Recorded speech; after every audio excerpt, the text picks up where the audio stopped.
the new normal edition. And I think this is our 8th or 9th virtual tea, and I'm co-hosting it today with one of my oldest and dearest friends, Leah Kaplan, who's also on mute and who has joined us on probably all of the virtual teas we have. And today she's co-hosting with me. So thank you, Leah, for joining me. And let's see. Here's my heart beating with excitement again that you're here. And for some reason, I'm trying to run it from my, oops, come back, from my iPad, and it's sometimes glitching, but here we are. We're trying this together. So today I wanted to get us started with this beautiful poem that my friend Diane Ryan sent to me yesterday.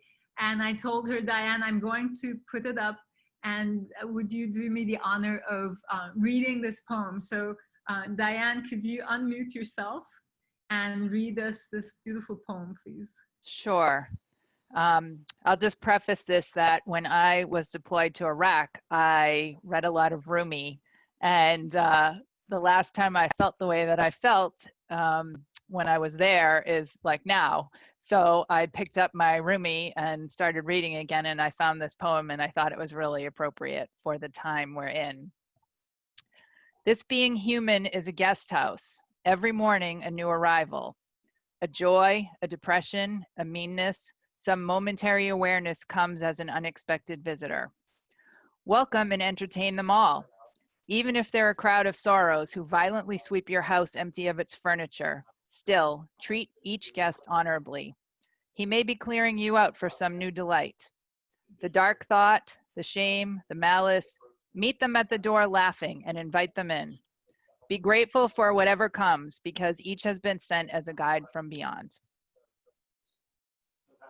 That's so beautiful. Diane, thank you so much for sending it, and for your service, and also for reminding us of the guest house. So thank you so much. I'm delighted that you could come. So with that, everyone, let's see. I'm going to...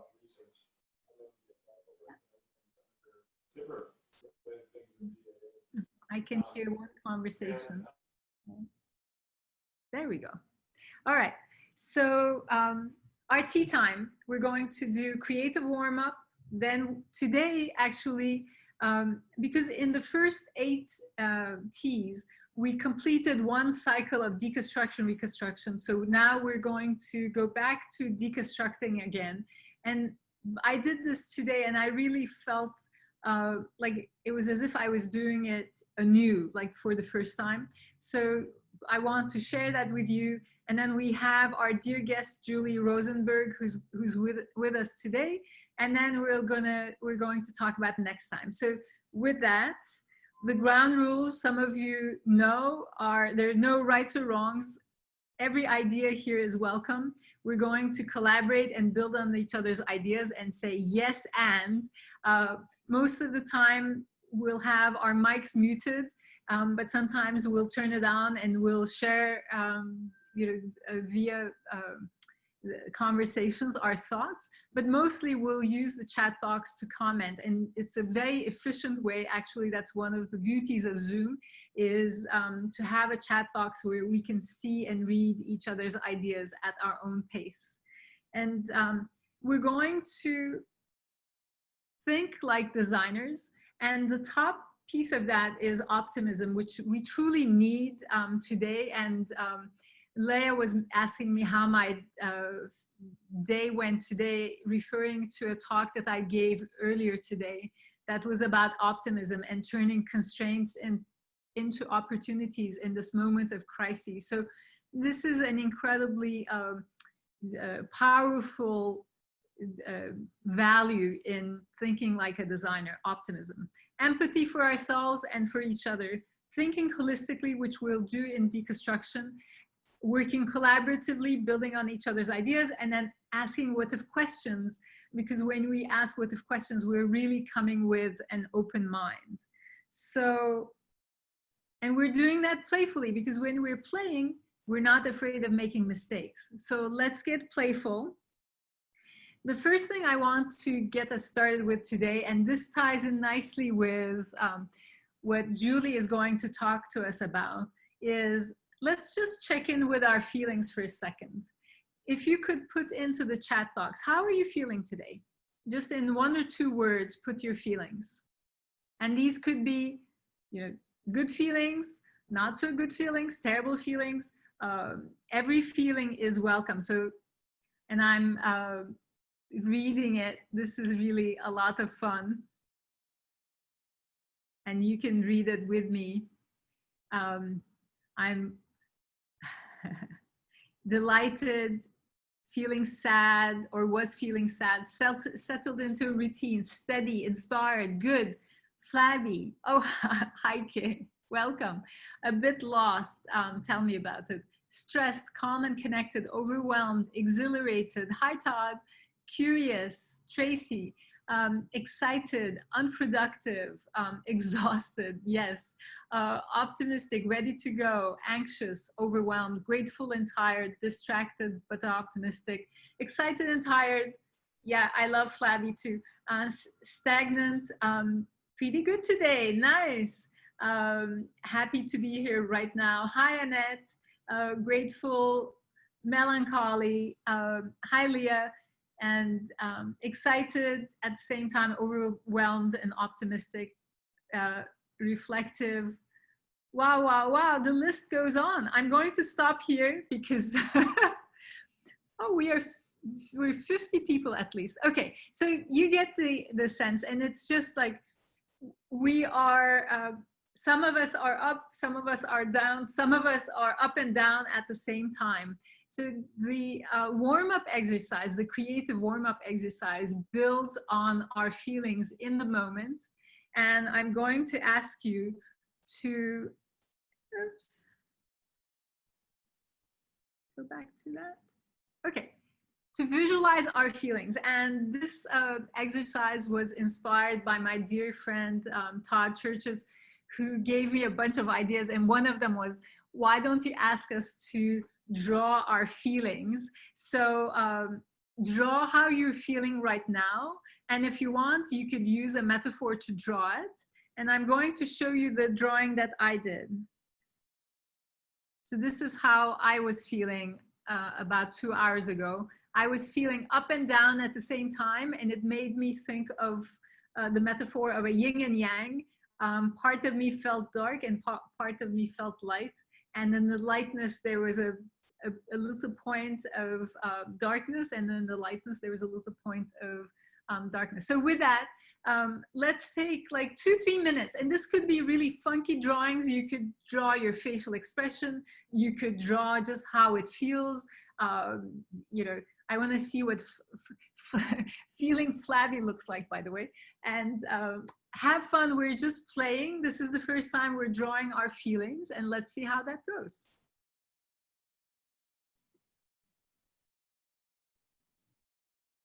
And while you're doing that, I'll say hello to, hey, Wanda is already, Wanda, that was fast. We'll come back. So nice to see you. And Verda, nice to see you. Ami, good to see you. Comment ça marche, ce truc? Lovely. And Lisa, hi. Anne-Sophie, Mo, hi, hi, hi. Love it.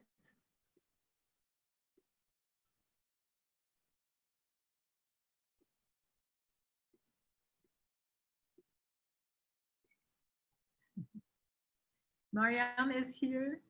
Very cool. Oh, Barb, nice. Now I have to go look and Barb, what you wrote. Oh, c'est quoi ce truc-là? I'm trying to unmute you, so. Comment ça marche, ce truc? Pourquoi je vois pas le truc là? I wrote fast, but I also said that I liked flabby. My brain is everywhere, so that's why I have these little things that don't know where to go. Oh, that's a beautiful way of showing that. Oh, hi, kid. That's the As I flag. listen, I'm making masks. So if you guys see my iron and fabric, I'm multitasking always. Multitasking. I love it. And everyone, if you take a look, Heike is showing her flag is drawing The flabbiness. the flabbiness. Oh, If you know the Barabapapas, you know, it's just kind of heavy and unshapely and a little. Ayse, do you see you need a power supply? do I need a power supply? Oh my God! Thank you for. Hold on one second. I do have that right next to me. I just need to plug it. Have it next to me. Thank you, Jason, for pointing that out in the chat. Yeah. Now tell me where my power thing is. Hold on one second. I found it.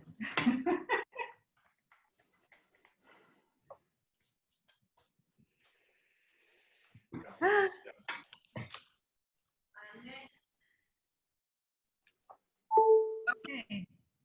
Disaster avoided. Thank you for pointing that out. Okay, so let me see if I can get out of my screen for a second. I did stop broadcast. I think Arti had like And for just Mary made everyone Oh, c'est certainement Armand, chérie. I hear someone. I'm gonna. Okay, I muted everyone. And great. Would you like to hold up your drawings so we could see them? I'm coloring mine. Everyone, at the same time? Oh, very cool. Who's coloring theirs? John King. John, can we see yours? Sure. I have found myself reconnecting with parts of me that really found value in nature during this whole process. And I'm really enjoying that. It was a part of me that I had buried in the stress of job changes and pandemics. And now I have had time to reconnect with all of that through morning walks and listening to the Calm app and discussions with friends and things like that. So for me, it's been a good thing. I'm a design consultant, so I've got control over my schedule a little bit. And I'm really enjoying it. You know, aside that I can't get out and see clients face to face, but you know. Thank you for sharing. John, I figured out how to make you the main screen. Do you want to show it again? I think this time everybody can see it. Ready? Okay. I'll start on the, let's see, where's my camera? So there's a lake in our neighborhood that I go to every morning, and it's always something different. And then I have kind of grown a fondness for birds and the way they contend with the balance between us humans and their natural world. And then what is that next one? The next one is just a general outdoors and appreciation for the outdoors. And the last one is, you know, flowers. Everything's turning green in Michigan this time of year. And I'm amazed at the perseverance that flowers have when it comes to foul weather and changing seasons and their persistence and, you know, that kind of thing. So it's been good. Thank you. Thank you. So everyone, I'm going to now get my keynote back up. In the meantime, if you have any comments about how it felt, to draw your feelings, just put it in the chat box, and I'll move us to our deconstruction. Broadcast.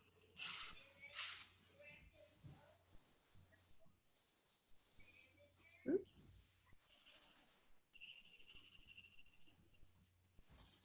There we are.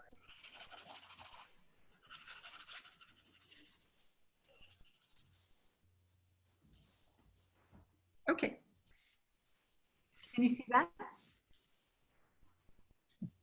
Great. So thank you. And about your drawings, you know I love receiving them. So well, John, I do want yours. And Heike, I want the flabby and the barb. But I didn't have time to look at each and every one of them. So if you feel so inclined, please email us your drawings. Okay. So what we're going to do today is deconstruction.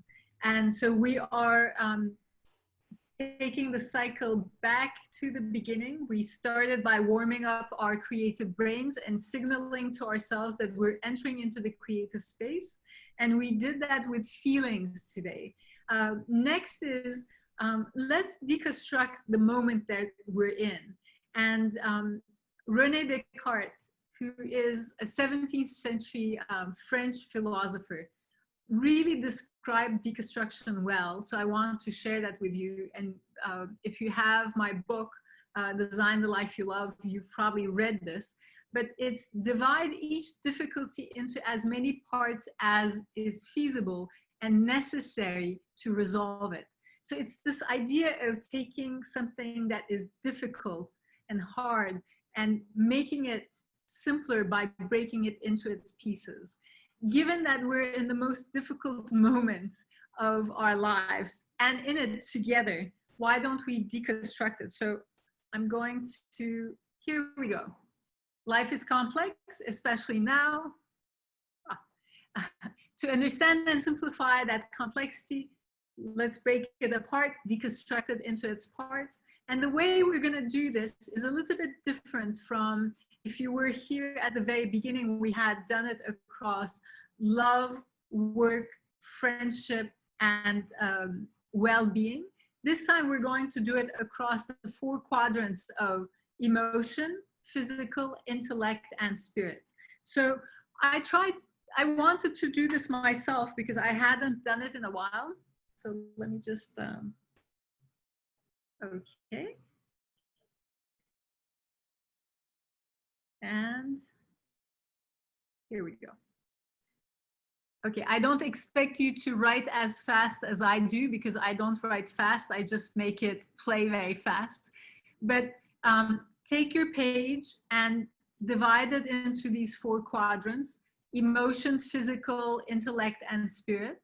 And then write down whatever comes to your mind in this moment as we are sheltering at home.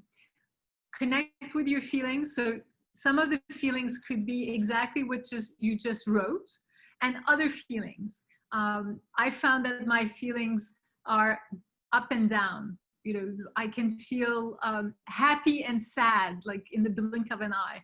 Physically, my virtual presence is almost more important than my physical presence. But at the same time, I feel one FaceTime or Zoom away from so many other people like yourselves.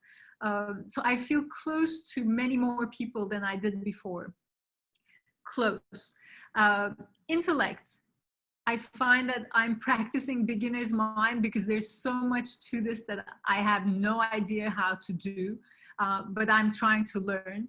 Creativity keeps me sane, and we're in a moment of deconstruction, but then we need to reconstruct it back. And in terms of the spirit, I do often feel grateful, or I ask myself what I'm grateful for, and then helping others helps me. So let's do this.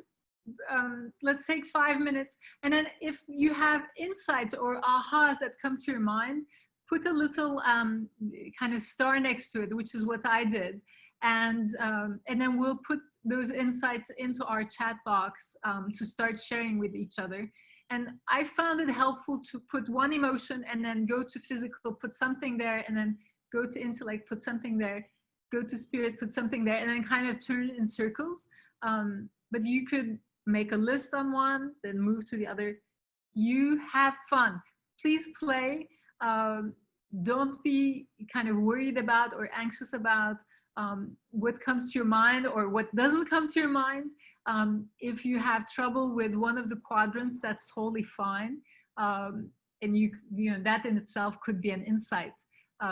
If you're like, oh, I could put a lot of things under intellect, but I don't know what to put under spirit. Fine. Okay, so we'll see what other people share, and then we'll get inspired by that. And if you have any questions, I'm checking my chat box, so please talk to me.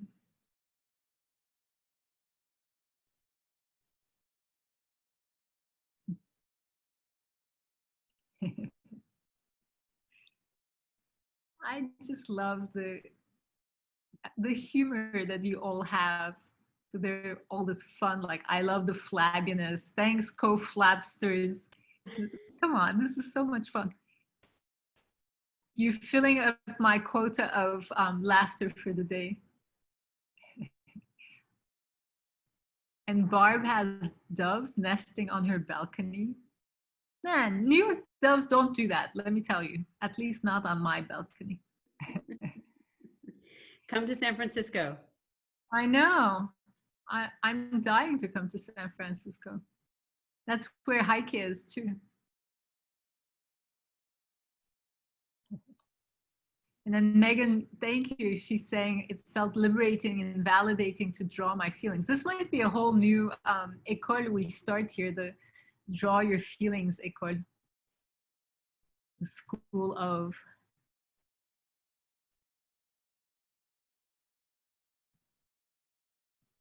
It felt liberating, Megan, it felt liberating and validating to draw my feelings and gave me the perspective of my silent witnessing awareness. That's beautiful, Megan, thank you.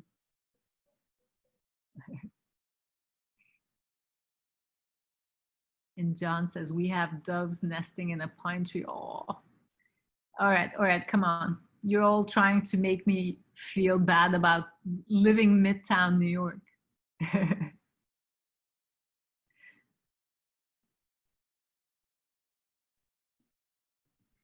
Nice.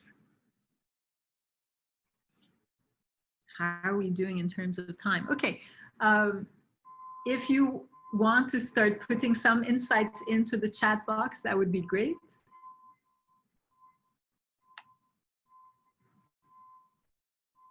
Oh, thank you, Annette. No, it doesn't make me feel bad. Annette says, I have a loud lawnmower outside. Does that make you feel better? Well, how does it smell, Annette? Does it smell of freshly cut grass? Huh?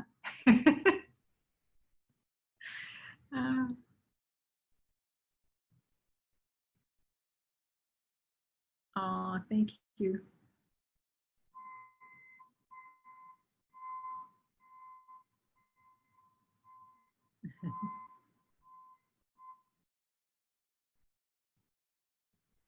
Wanda says, intellect unfurling. That's a beautiful word. And Barb is saying, I love the connection to others around the world. Melissa, finding the ability to focus difficult. Yeah, my intellect is suffering. Yes, I hear you. Mafa hit a low, my highest weight. Yeah, that's a good thing. You joined Healthy Wage. Is there a link to that, Mafa, that you can put in the chat box if anybody else is interested? You're always full of good, kind of very helpful points. So, and Mafa, I have to tell you, those of you that were here for when we did the metaphor and I talked about metamorphosis, and Mafa is teaching me my correct words. So, and am I learning my correct words? I wrote it somewhere, but Mafa, help me. What's it called again? The stuff that they leave behind? Hold on, I'm gonna unmute you. Mafa, say it again. Meconium. Meconium, yes, I knew that. First waste after coming out. Yeah, so whether you're a human baby or a butterfly. Cool. So, and then, you know, the metamorphosis metaphor is you're a caterpillar, then I talk about being in the messy middle in the cocoon, and then coming out as a butterfly, and we're like in the messy middle, like smack in the messy middle right now in our cocoons. And I was sharing this with another group, and one of my friends said, hey Ayse, if you ask my 4-year-old, he'll correct you and tell you it's not a cocoon. Chrysalis. Thank you, Mafa, for not pointing that out before, but I'm like, I should learn your metaphor. Okay, so let me come back to everyone and to our,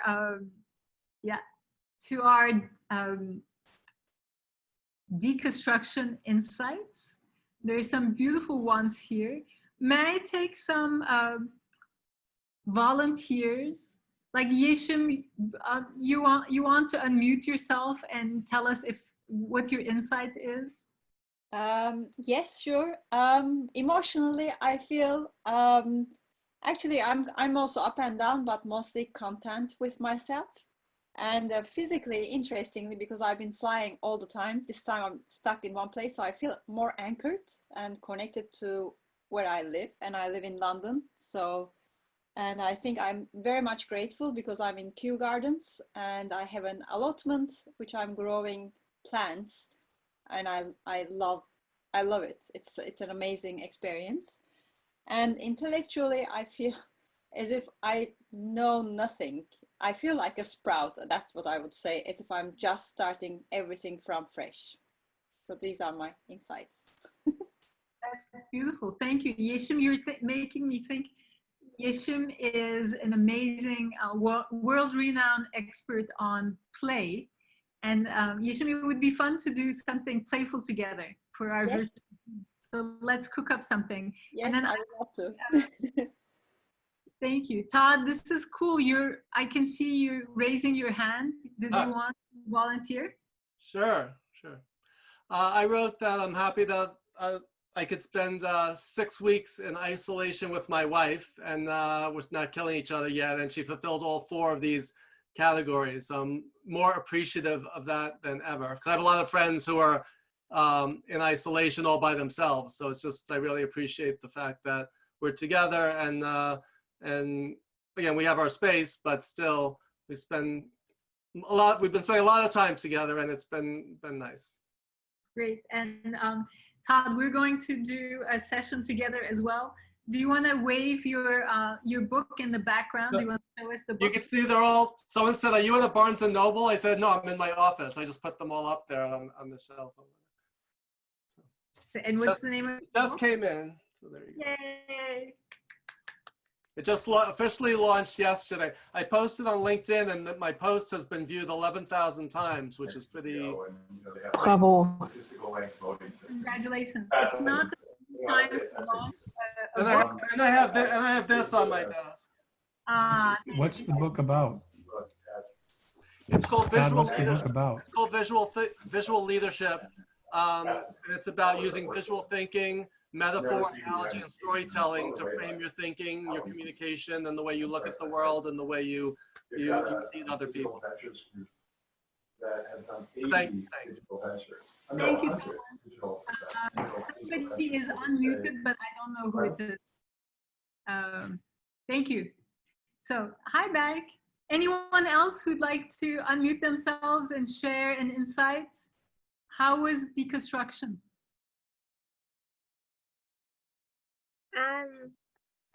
So for me, this is Wanda. Hi, I'm Wanda, and I found that this openness of I don't feel a need to escape. I feel that like right now I can take on the projects that I've been putting off, like organizing my room. So yay! That's what I noticed as I was reading. The keyword is like openness related. That's so cool, Wanda. Thank you. Thank you for sharing. And I love that your attitude. Anyone else? Ami, I see you looking. Did you want to share something? Oh, hi. I put it in the chat. So nice to see you again. Yeah, this has been great. Thank you. I usually get a 4 o'clock blues. I don't know if this happens to you. I'm in California, by the way. I'm in Sacramento. And I get this 4 o'clock blues, and I'm really not feeling that right now. So I appreciate the community so much. I've realized in someone, I was reading the chat while we were talking, I was also had a pretty heavy hitting career on the road a lot. And I've had to, it's been interesting to observe myself. Someone else put this in the chat, that being with ourselves so much we've had to live with ourselves, I think, quite a lot right now. And if we have an examined life, I think that means a lot of introspection and acknowledgement. And for me, it's been that while I miss seeing people and being with people and creating events and speaking, I've had to really admit that it's also an escape for me, and that I've never been more present. There's really no other way to live right now, right? Because we really can't, most of the future is canceled or is a big question mark on the calendar. And so I think it's been a lot of time for reflection around how the creative push and pull, and how much the future events occupy my time, but then how much they pull me away from the present, and what impact that's had on my family, both pro and con, and kind of development of character. So those are all, I'm afraid that's not very tight, but those are some of the things that are going on for me right now. That's actually quite beautiful. Thank you for sharing that. And listening to you, you made me think different from other challenges. You know, we all go through difficult times, but it never happens together with other people at the same time. Mm-hmm. I feel like, as terrible as this is, it has helped us have so much empathy for each other. Yeah. Because we understand, I'm living it, you're living it, they're living it. And across the globe. So it's not just like, oh, it's in New York, you know, it's not just in the States. It's like, you talk to your friends across the globe, and some of you are dialing in from very different places. I think that, I hope we can keep that empathy going forward. That if there's one thing that we can learn from this crisis, is to have that empathy. Great. I'm just checking my time. I want to make sure that, well, I've been really looking forward to Julie's talk. So I'm going to let you scroll through the chat box, and we will share the chat box with everyone. But in the meantime, I'm going to go to, we did all this. I'm going to come to Julie. Okay. Hi, Julie. Hi there. Julie Rosenberg, everyone, is a global healthcare leader, a speaker. She's a yoga instructor, and she's the author of 2 books, Beyond the Mat and Be True. And she's a friend of mine, and I'm so thrilled, Julie, that you could join us today and to talk to us about anxiety. Anxiety, right. That's what I'm going to share. So thanks, Ayse, for the invitation. And I'm really glad to, I'm glad to be here. I think that this is a really great group and a great forum. And I've been telling Ayse that in line with what she does, first of all, I think Design the Life You Love is a book that is good for well-being. I think the creative construct cannot be underestimated in the value, its value for well-being. So what I wanted to share with you today is just, in these uncertain times, we're often filled with anxiety and overwhelm. And in addition, we have a lot of tension in our bodies. We tend to wear clothing that might be too tight, and we tend to walk around fairly stiff. And for those who've stated that they travel, we go from place to place, and we often feel constricted. And in part, we run away from ourselves. So in an effort to see this time as an opportunity and to better manage the overwhelm, what can we do? And I really like things that are simple and that are available to all of us. And so first and foremost, what I'd like you to do is just think about returning to your breath and slowing down, okay? And I'm gonna read, as you do that, and we're gonna do an exercise, I'm gonna read a quote from Viktor Frankl, who's probably one of my favorite authors. And what he says is that, what is it to give light must endure burning. Everything can be taken from a man or a woman, but one thing, the last of human freedoms, to choose one's attitude in any given set of circumstances, to choose one's own way. So as you may recall, Viktor Frankl was a Holocaust survivor and wrote the book, which is wonderful. I'd encourage you all to read it if you have not already, Man's Search for Meaning. And so how do we choose our attitude? So we slow down. So if you'll try and exercise with me, everyone appears to be seated, have your feet on the ground, hips width apart, and I want you just to feel the support of the ground underneath you.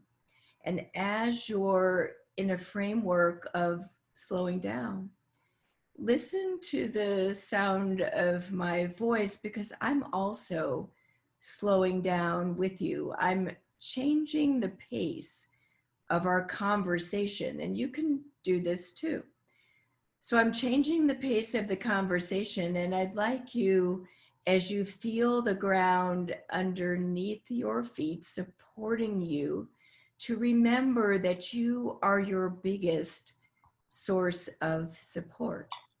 And if you'll put your left hand on your belly and your right hand on your chest for just a moment, and gently close or hood your eyes, I'd like you to keep your mouth closed and breathe through your nose. And on an inhale, breathe deeply from your belly, silent count of 3, up into your chest. And just hold that breath there.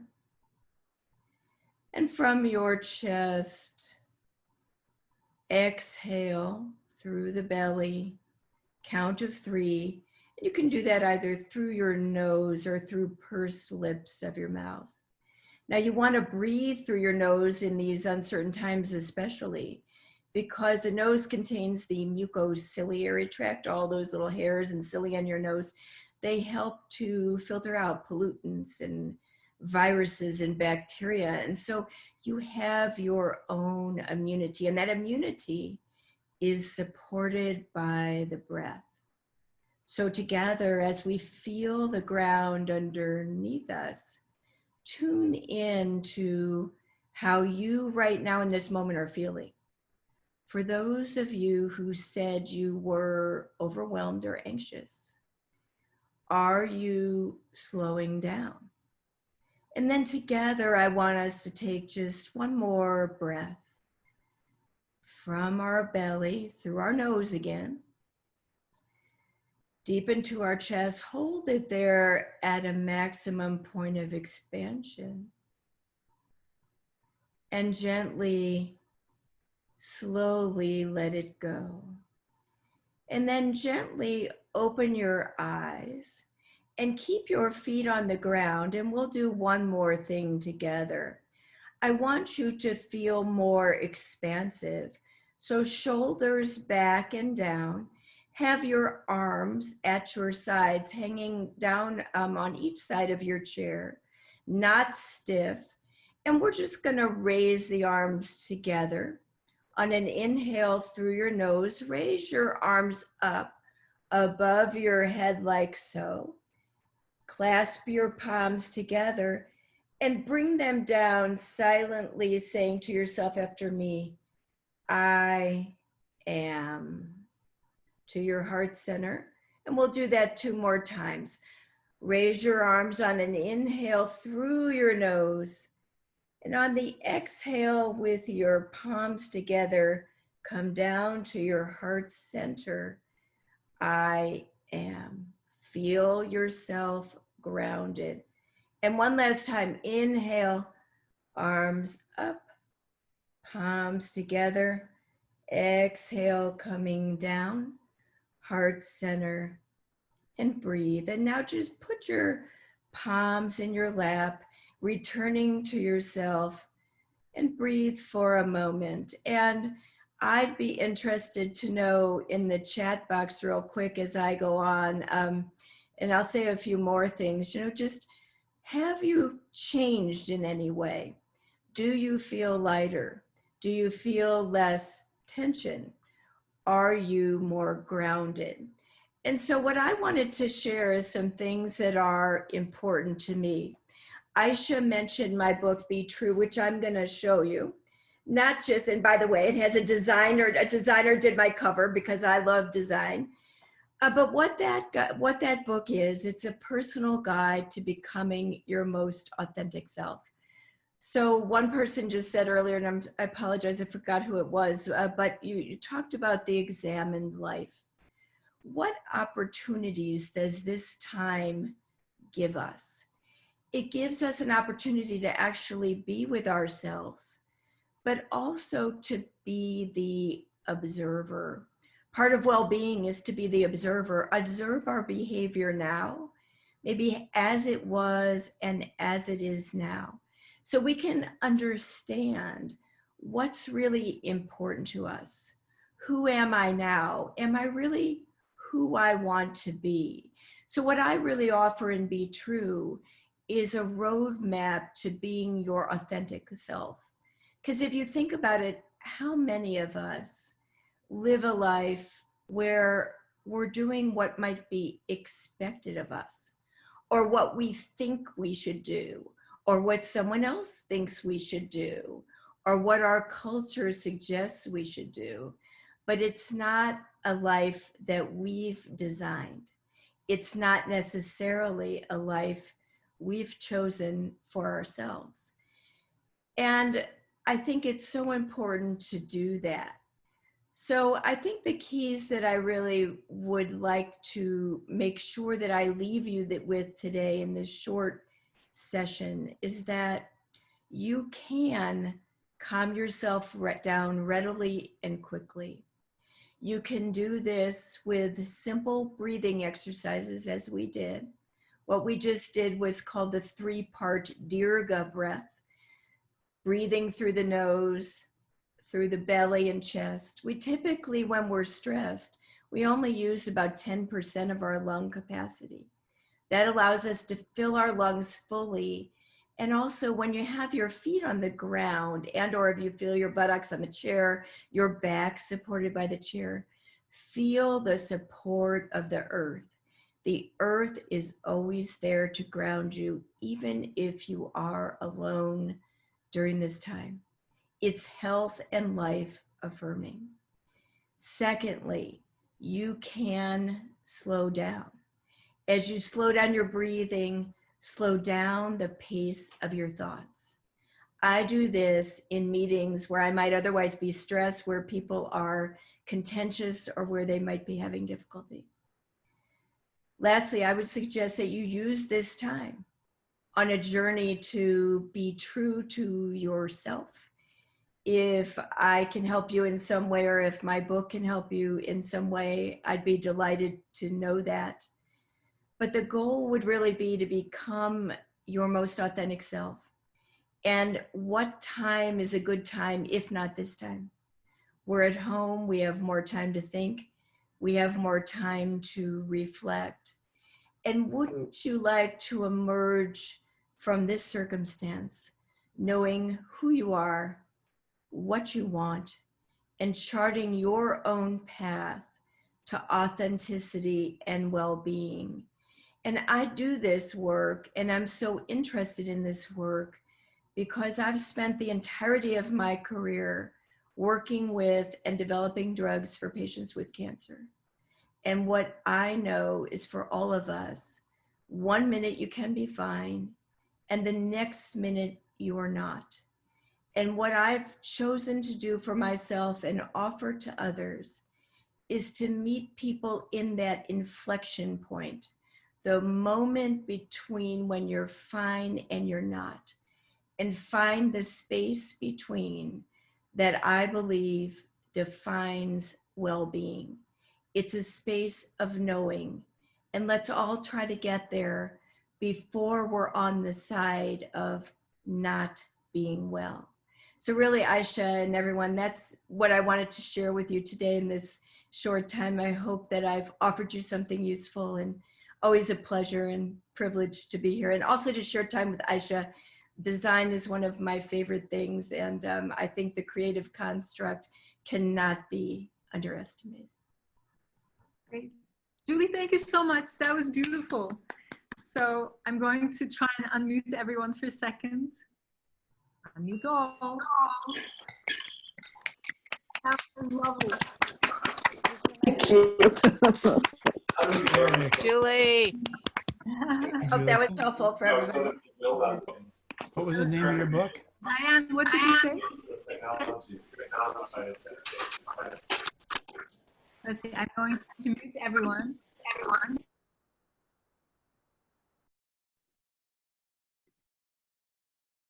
I'm trying to unmute Diane, but I haven't been able to. Oh. Oops. Diane, you were saying something. I just said, yay, Julie. Ah, yay, Julie. Great. So thank you for that. Julie, that was beautiful. And I love how you just demonstrated with your voice slowing down, the effect that that had on me and on us, I think, was precious. And also the breathing. And one thing I love about Julie, as you can see from her background, is she has designed her life. And Julie, maybe talk to us about, you have so much experience with working with people who have serious health issues, and what you've seen from like where your life changes in the kind of in the blink of an eye. We're now feeling that collectively, but you've seen that throughout your work. Could you speak to us, because I thought that's very interesting. So I'm going to unmute you. Hold on. Let's unmute you. Yeah, go ahead. Okay. So first and foremost about this, I would say that this time in our history, for me personally, it may not be quite as challenging, because I have seen this throughout my life. Of course, I've not experienced a pandemic, and I'm somewhat on the front lines of it because I developed drugs and vaccines. But what I have seen is the trauma and drama of this inflection point. And what I do know when people become really ill is they're often filled with regret, and they're filled with thoughts of the relationships that they did or didn't have, the opportunities that they did or didn't take. They reflect on their lives in ways that aren't necessarily affirming or positive.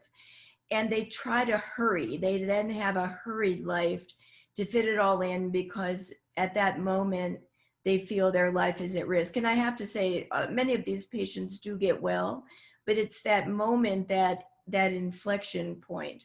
So I try to define well-being in a way of living at that inflection point. What would I do? And of course, I've been there in various ways myself, but what would I do at the inflection point? And so how I've actually designed my life and my career is in that inflection point. I was an executive at Pfizer, drug development executive. I had a very good job, and I really liked the corporate structure, but it was somewhat dog eat dog, but that didn't bother me. I think you can work your way through. But my family really wanted to move to Sanibel Island, Florida. If anyone knows it, it's a vacation destination. I live on a lake. This is my backyard that you see, and I live close to the ocean. I go out and bike most days, and I now work somewhat remotely, and I work as a consultant with emerging biotech firms in Boston. I've had my share of challenges, but every day as I experience these challenges, I know what it is to live a life of well-being. So when I try to make a choice or want to make a choice that doesn't support my health, I always wonder why. So I feel like where I can be in service to others is you have to enjoy things to be able to do it, to sustain it. So, you know, you want to enjoy the relationships. If your diet is not wonderful and you want to change it, you got to find a way to enjoy it. Otherwise, you'll be yo-yo dieting on everything and their other. If you're in a relationship that might not be working for you as well as you'd like, what do you need to change about yourself? And what do you need to live in the here and now to make it as good as it can be for you? In the United States, and I guess in Europe and other parts of the world, you know, we have all these wellness people. It's a marketing story for the most part. And I think well-being is very personal.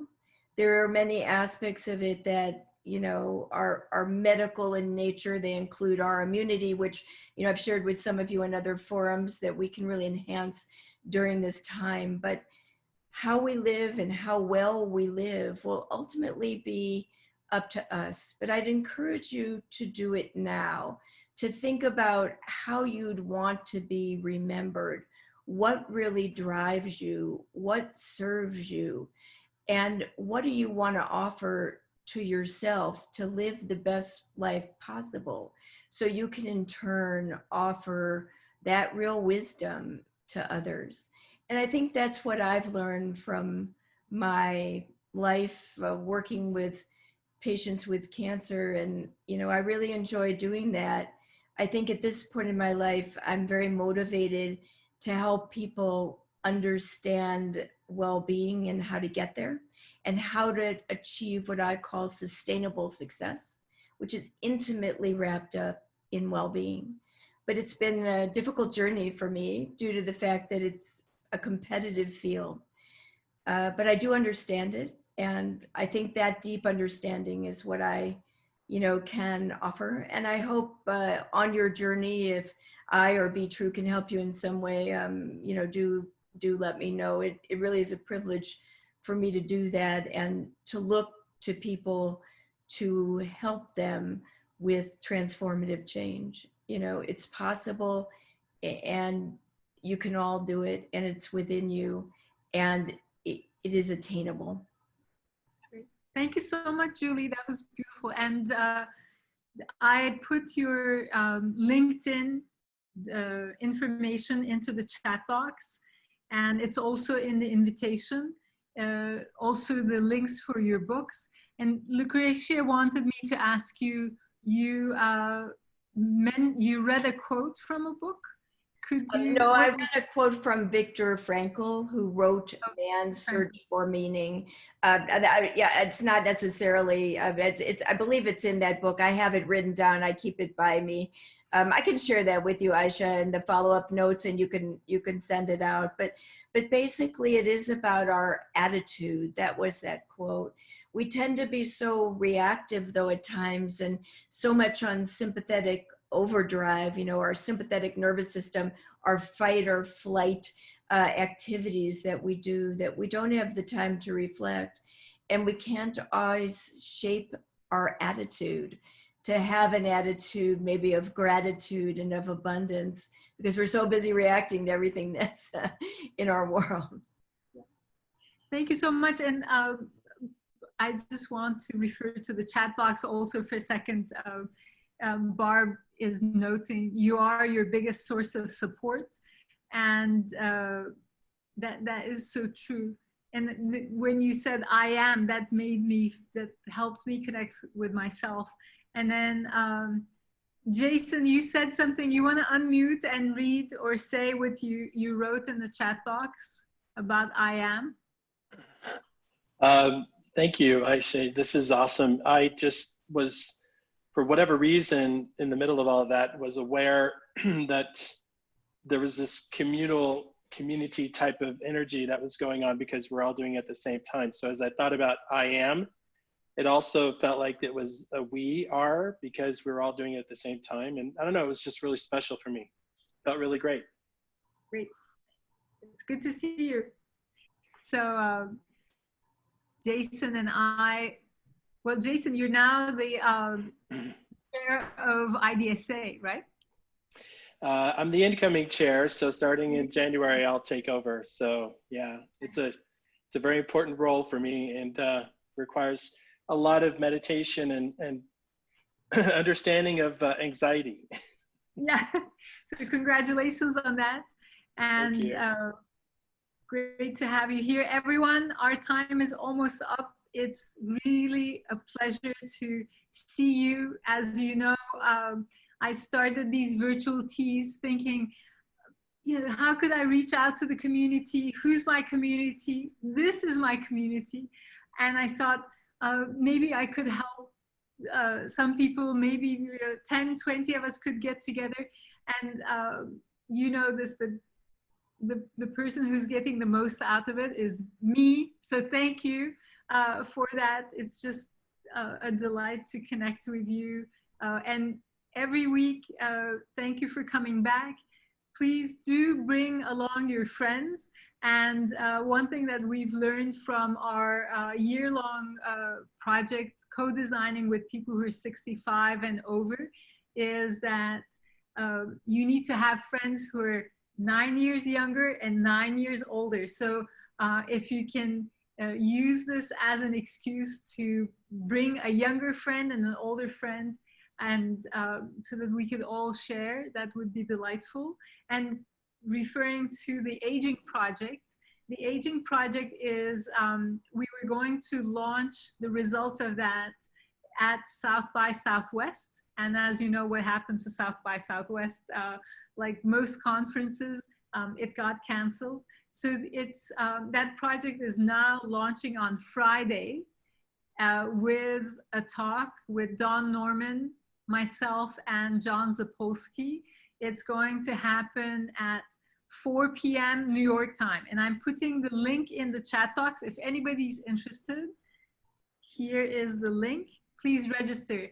And to give you an idea, the title of our talk is called Old People Are Cool, Design for Them Sucks.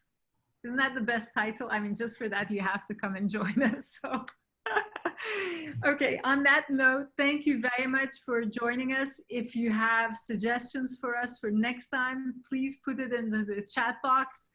Send me your drawings and your deconstruction. I love deconstruction maps, and so please feel free to send them to me if you want me to share them with people next time. That's precious, so please do. And on that note, see you next Wednesday.